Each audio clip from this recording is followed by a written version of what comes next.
Calculation of variable resistance. जो आपके parameter variable होंगे तो हम रेजिस्टेंस का कैलकुलेशन कैसे करते हैं। ठीक, सबसे पहले देखते हैं अगर पैरामीटर हमारा क्रॉस सेक्शन के अलॉन्ग वेरिएबल हो तब कैसे कैलकुलेट करेंगे हम।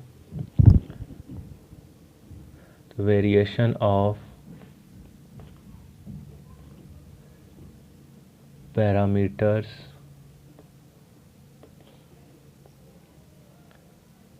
along the area of cross section।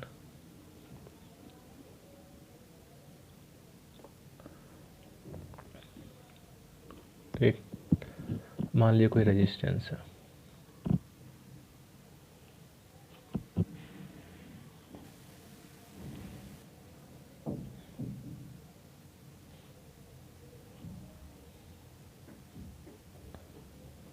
जिसका लेंथ L है,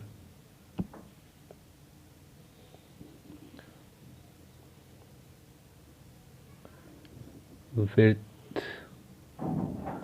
B एंड W, ये इसके पैरामीटर्स हैं। हमने क्या किया, पोटेंशियल डिफरेंस अप्लाई किया इसके क्रॉस। ठीक, अब एरिया ऑफ क्रॉस सेक्शन के अलॉन्ग वेरिएबल है, यानी जब यहाँ से ऊपर की ओर मूव करते हैं तो हमारी क्या करती है, इसकी रेजिस्टिविटी वेरी करती है। किस तरह से वेरी करती है, तब कहते हैं rho is equal to AX plus C. Along the area of cross section इसकी रेजिस्टिविटी वेरी कर रही है यहाँ से अपवर्ड के डायरेक्शन में। ठीक, यहाँ से ओरिजिन हमारा चालू हो रहा है। तो अब कहे कि इस पूरे का रेजिस्टेंस कितना होगा, हमें ये फाइंड करना है। तो हमने कहा ठीक है, हमने क्या किया, एक एलिमेंट एज्यूम किया इसके अलॉन्ग,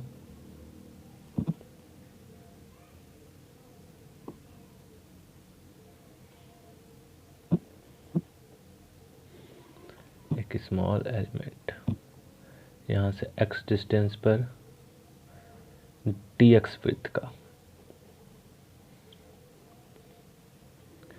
ये इतना इन्फाइनेटली स्मॉल है कि इस रीजन का रेजिस्टिविटी हम क्या मान सकते हैं, कांस्टेंट मान सकते हैं। तो जब dx एलिमेंट लिए हुए हैं तो उस इंस्टेंट पे अगर हमें रेजिस्टिविटी रो मान लें तब रेजिस्टेंस कितना हो जाएगा। तो dr will be given as rho, length कितना है L divided by area of cross section.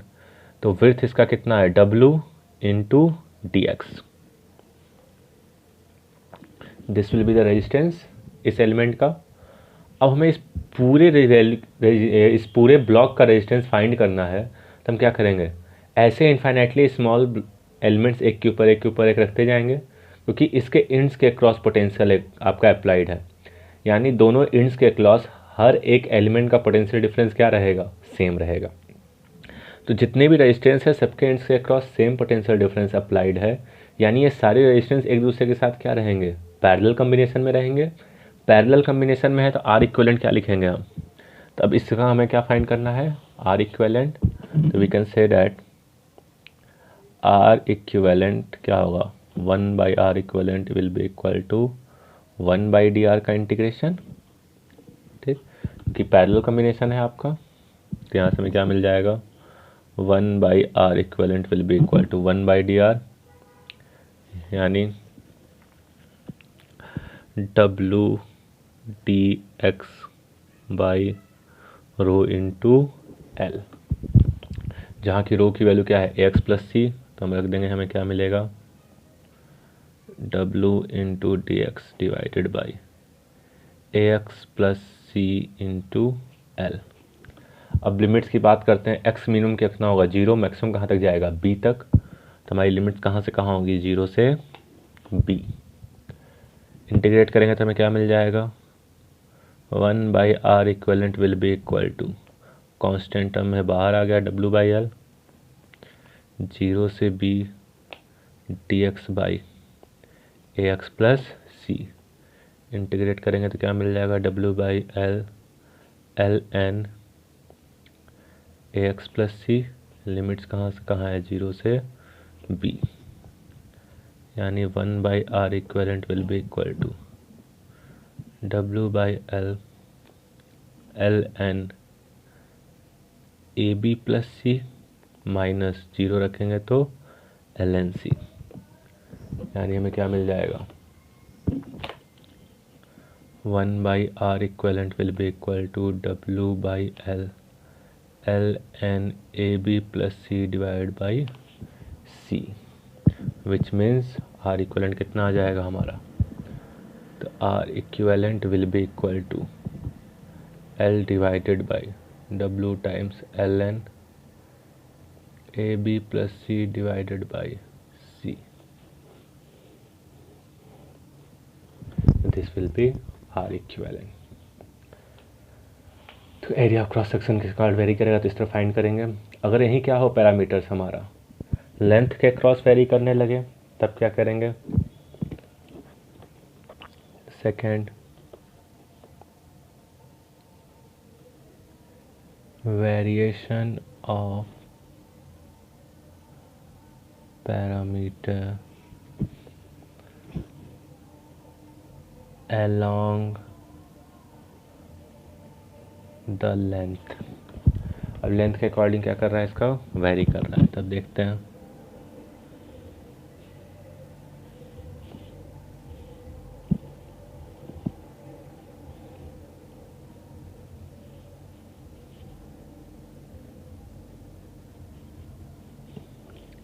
अब यहाँ से क्या कर रहा है, रेशियो वेरी कर रहा है,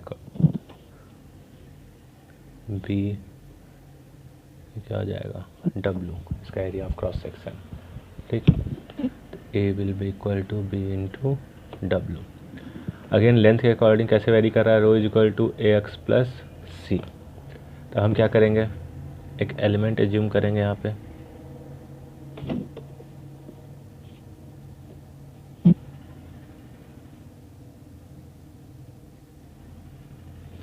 टी एक्स,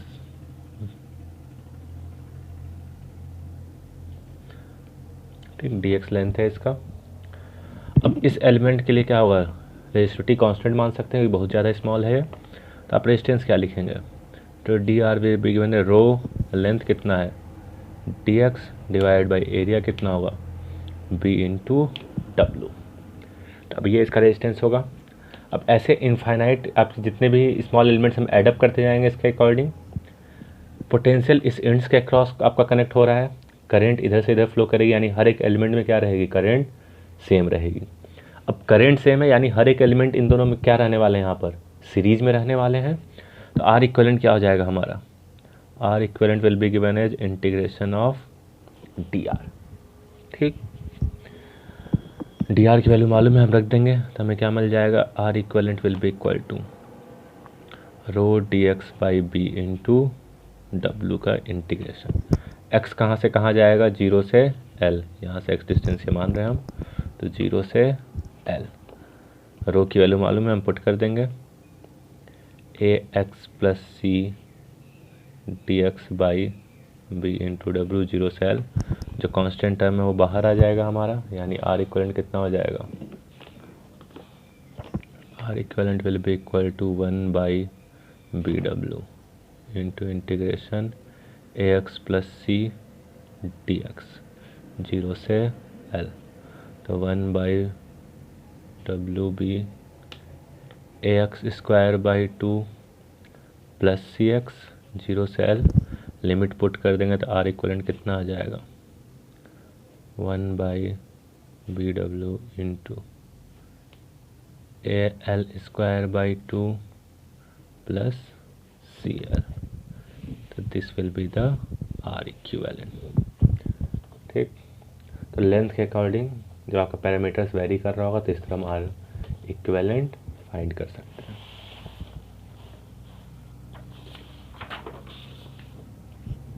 नेक्स्ट देखते हैं, अगर कोई स्फेरिकल सेल है और उसमें करंट रेडियली फ्लो कर रहा है और उसके पैरामीटर वेरी कर रहा है, तब कैसे करेंगे हम, resistance of A spherical cell for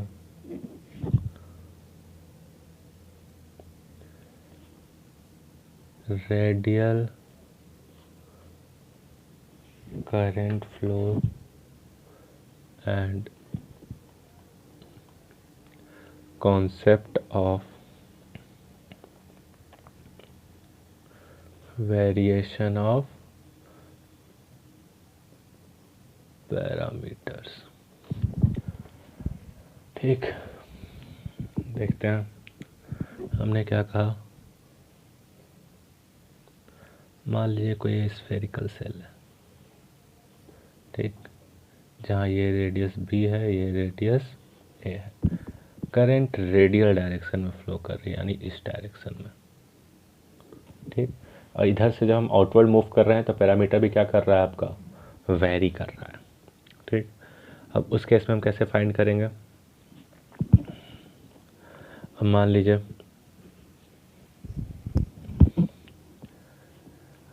हमने क्या कहा, क्योंकि रेडियल आउटवर्ड डायरेक्शन में आपका वेरी कर रहा है, यहाँ से हमने x डिस्टेंस पे क्या किया, dx लेंथ का एक एलिमेंट ले लिया,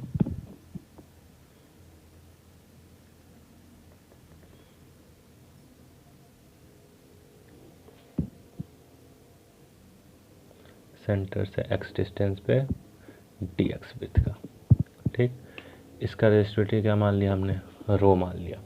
अब जैसे जैसे हम आगे बढ़ेंगे तो एरिया क्या कर रहा है, वेरी कर रहा है। एरिया वेरी करेगा यानी रेजिस्टेंस भी क्या करेगा, वेरी करेगा। ये जो सर्कुलर आपका हेमिस्फेरिकल डिस्क है, इसका रेजिस्टिविटी कितना गिवन है हमें, रो गिवन है। तो अब इस कंडीशन में क्योंकि क्या रेजिस्टिविटी तो कांस्टेंट है पर एरिया क्या है, वेरिएबल है। एरिया वेरिएबल है जिसकी वजह से क्या करेगा, आपका रेजिस्टेंस वेरी करेगा। अब इस कंडीशन में इसका रेजिस्टेंस फाइंड करना है तो हम क्या करेंगे, इसका लेंथ कितना है, तो b से a, तो length will be a minus b, इसका ये वाला विड्थ, ठीक, जिसके लिए हमें रेजिस्टेंस फाइंड करना है। तब यहाँ से x डिस्टेंस पे है तो इसका एरिया कितना हो जाएगा इस इंस्टेंट पे, 4 पाई एक्स स्क्वायर, ठीक। आपका स्फेरिकल सेल है, ठीक, ये स्फेयर है, ठीक। तो स्फेरिकल सेल का एरिया कितना हो जाएगा, 4 पाई एक्स स्क्वायर। हमने क्या एज्यूम किया हुआ है, एक हॉलो स्फेयर x रेडियस पे एज्यूम किया है dx विड्थ का। लेंथ कितना हो जाएगा इसका, dx, ये विड्थ इसका। तो रेजिस्टेंस कैसे लिखा जाएगा, तो D R will be given as rho into D X by 4 pi X square, ठीक। अब यहाँ पे देखा जाए, अब एक स्फेयर के ऊपर दूसरा स्फेयर रखिए, तीसरा स्फेयर रखिए, पोटेंशियल किसके अप्लाई किया जाएगा, इन दो इंड्स के अक्रॉस अप्लाई किया जाएगा पोटेंशियल। यानी ये जितने भी स्फेयर होंगे एक के ऊपर एक आ रहे हैं, उसमें सब में करंट सेम रहेगा। करंट सेम रहेगा यानी ये सारे क्या रहने वाले हैं, एक दूसरे के साथ सीरीज में रहने वाले हैं। तो यहाँ पे सारे रेजिस्टेंस सीरीज कॉम्बिनेशन में है, तो अगेन हम क्या कहेंगे, आर इक्वलेंट कितना हो जाएगा, इंटीग्रेशन ऑफ डी आर, क्योंकि R1 plus R2 plus R3 इस तरह होता है। हमें डी आर की वैल्यू मालूम है, यहाँ पे रख देंगे तो हमें क्या मिलेगा, R equivalent will be equal to rho D X by 4 pi X square. Limit कहाँ से कहाँ है, b से a जाना है हमें, तो b से a, तो कांस्टेंट टर्म में बाहर लिख लेंगे, तो rho by 4 pi T X by X square B to A. Integrate करेंगे तो हमें क्या मिल जाएगा, R equivalent will be equal to rho by 4 pi minus 1 by X B to A. तो ये कितना आ जाएगा, rho by 4 pi 1 by B minus 1 by A, which will be the answer, ठीक। तो इसी तरह हम डिफरेंट केसेस में आर इक्वलेंट फाइंड कर सकते हैं अगर हमारा पैरामीटर्स क्या है, वेरिएबल है तो।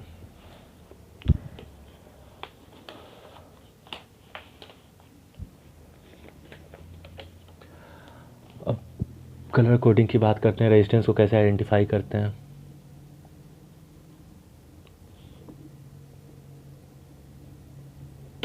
Colour coding and tolerance. हम देखते हैं अभी जो मॉडर्न जितने भी अपैरेटस हैं वो साइज़ क्या होते जा रहा है, उनका स्मॉल होते जा रहा है। साइज स्मॉल होते जा रहा है तो हम एलिमेंट्स को भी क्या करते जा रहे हैं, स्मॉल करते जा रहे हैं। तो रेजिस्टेंस को हम क्या करते गए, टाइम के साथ बहुत ज़्यादा स्मॉल करते गए।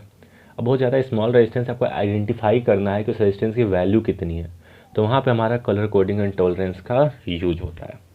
कैसे, सबसे पहले समझते हैं कैसे पता चलता है। मान लीजिए कोई रेजिस्टेंस है,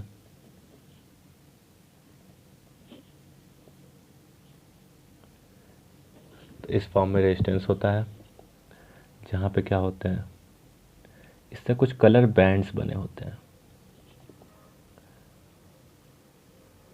ठीक, तो सबसे पहले रीडिंग कैसे करते हैं ये समझने की ज़रूरत क्या है। आप देखेंगे कि कुछ बैंड्स पास होंगे, एक आखिरी बैंड जो होगा उनके बीच में कुछ डिफरेंस होगा।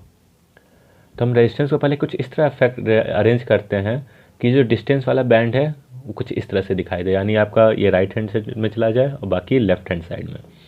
तो जो ये गैप होता है, जिस दो लाइन के बीच में बहुत ज़्यादा गैप होता है, तो जो आखिरी वाली लाइन होती है वो किसकी होती है, टॉलरेंस की होती है। ठीक, और बाकी ये 3 लाइंस क्या डिनोट करते हैं, रीडिंग को डिनोट करते हैं। ठीक, कलर कोडिंग में तो सबसे पहले आइडेंटिफाई करिएगा कि जब भी किसी रेजिस्टेंस को देखेंगे तो यहाँ पे कुछ नंबर ऑफ लाइंस होंगी, ये लाइंस इक्वली प्लेस्ड होंगे। एक लाइन क्या होगा, कुछ ज़्यादा डिस्टेंस पे रखी होगी, तो हम कुछ इस तरह से रेजिस्टेंस को अरेंज करेंगे कि जो डिस्टेंस वाली लाइन है वो किधर आ जाए, आपका राइट हैंड साइड में, और ये तीनों लेफ्ट हैंड साइड में। तो जो आखिरी लाइन होती है वो टॉलरेंस की होती है।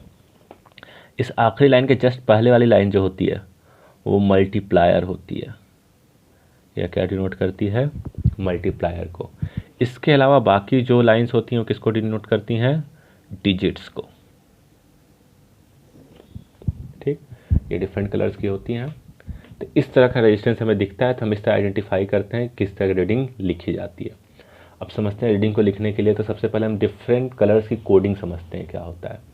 तो एक टेबल होता है जिसको हम याद करेंगे। सबसे पहले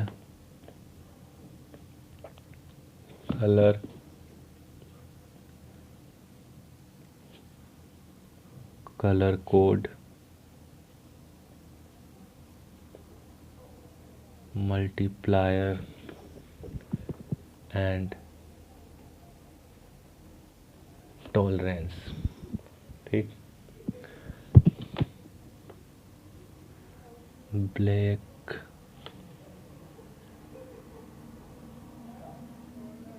brown, red,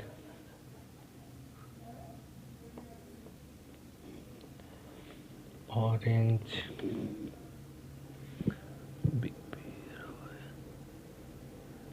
yellow,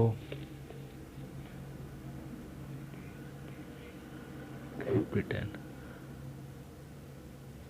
green, blue,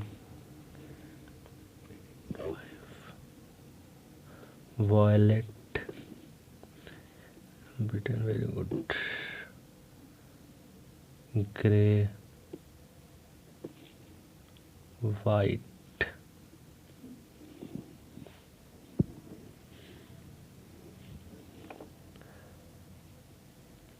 gold, silver.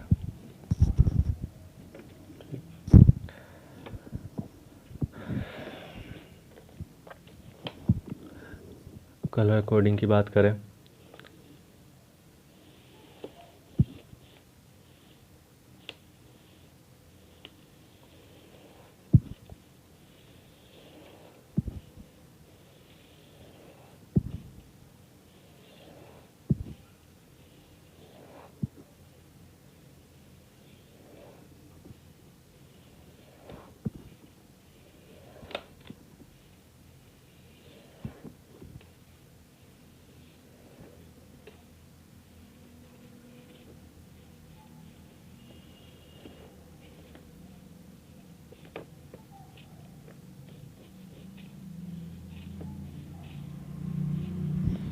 ठीक, तो कलर कोडिंग की बात करते हैं। ब्लैक का 0, 1, 2, 3, 4, 5, 6, 7, 8, 9। ठीक, वाइट तक हम कलर कोडिंग करते हैं। गोल्ड सिल्वर सिर्फ मल्टीप्लायर और टॉलरेंस में आता है। मल्टीप्लायर की बात की जाए तो जो आपका ये कलर कोड है मल्टीप्लाई में 10 का वो क्या बन जाता है पावर, यानी 10 पे पावर 0 1, 10 पे पावर 1 यानी 10, 10 पे पावर 2, 10 पे पावर 3, 10 पे पावर 4, 10 पे पावर 5, 10 पे पावर 6, 10 पे पावर 7, 10 पे पावर 8, 10 पे पावर 9। और गोल्ड और सिल्वर में निगेटिव पावर चला जाता है, 10 पावर -1 एंड 10 पे पावर -2। ठीक, टॉलरेंस की बात करिए तो टॉलरेंस आपका चालू होता है सबसे पहले ब्राउन 1%, रेड 2%, उसके बाद आ जाइए ग्रीन पर, ग्रीन का 0.5%, ब्लू का 0.25%, 0.1%, 0.05%, वाइट का कोई टॉलरेंस नहीं होता है, एंड उसके बाद 5, 10। ठीक, आखिरी में एक नो कलर भी होता है हमारा, कोई भी कलर नहीं, उसका सिर्फ टॉलरेंस होता है 20% टॉलरेंस, यानी ये इस वाली लाइन पर अगर कोई कलर नहीं है तो हम इसको नो कलर को कहते हैं 20% टॉलरेंस।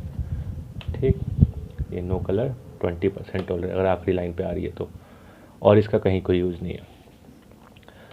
इसको हम याद करने का तरीका क्या है, इनिशियल्स के थ्रू याद रखते हैं। ऐसे क्या हो जाएगा, B R O Y G B V G W. यहाँ तक कलर कोड है तो हम इसी पे ध्यान देते हैं। आखिरी में गोल्ड सिल्वर और नो कलर आता है। ठीक, तो गोल्ड सिल्वर नो कलर तो हमें याद रहेगा। इसके इनिशियल्स के थ्रू हम कुछ टेक्निक से याद करने के वो क्या है देख लेते हैं। हमारा क्या था, बी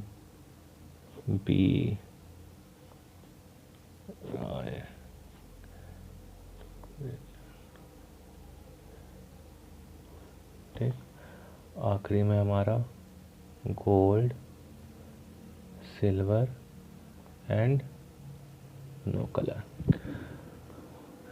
तो कुछ लोग ऐसे याद करते हैं, B Roy great Britain very good wife. जो आपके कैप्स लेटर हैं वो क्या है, आपके वर्ड्स को डिनोट कर रहे हैं। जैसे बी रॉय, तो BROY सारे कैप्स में है, B Roy. Great G, Britain B, very V, good G, wife W। ठीक, कुछ लोग इसको डिफरेंट ढंग से भी याद करते हैं, कलर कोडिंग को ही। तो इसमें क्या होता है,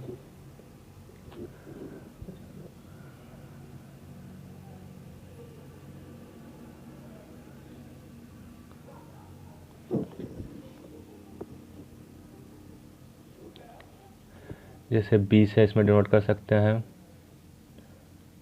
ब्रिलियंट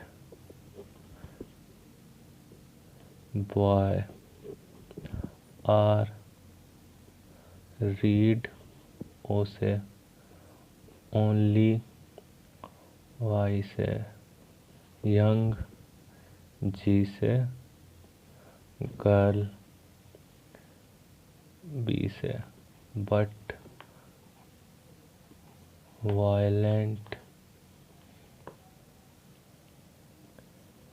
जनरली W से win. Brilliant boy read only young girl but violent generally win. Again जो इनिशियल से देखिए कैप्स में लिखे हुए हैं, ये आपके डिनोट कर रहे हैं। इससे आप कुछ भी अपने से बना के याद कर सकते हैं। हमें सिर्फ ये याद रखना है कि हमारा क्या सीरीज है। ठीक, इस सीरीज़ को हमें याद रखना है ताकि हम कलर कोडिंग कर सकें। ये जो टेबल है आपका, ये हमें याद होना चाहिए पूरा टेबल। ठीक, टॉलरेंस क्या है, मल्टीप्लायर क्या है एंड कलर कोडिंग क्या है। अगर ये टेबल याद है तो हम कैसे करते हैं। अब मान लीजिए कलर कोडिंग देखते हैं।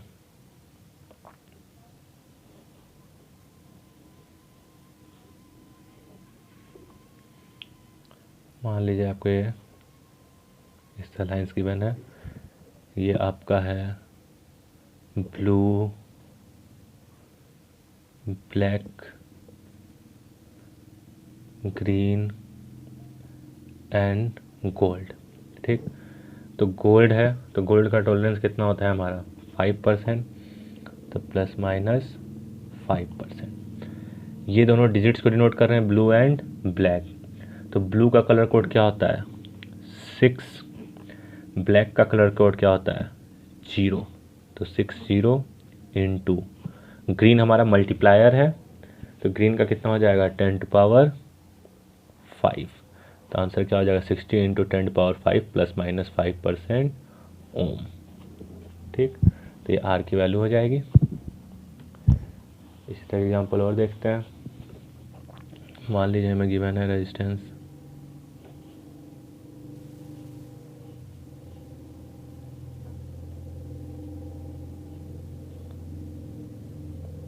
ठीक, ये कह रहा है नो कलर,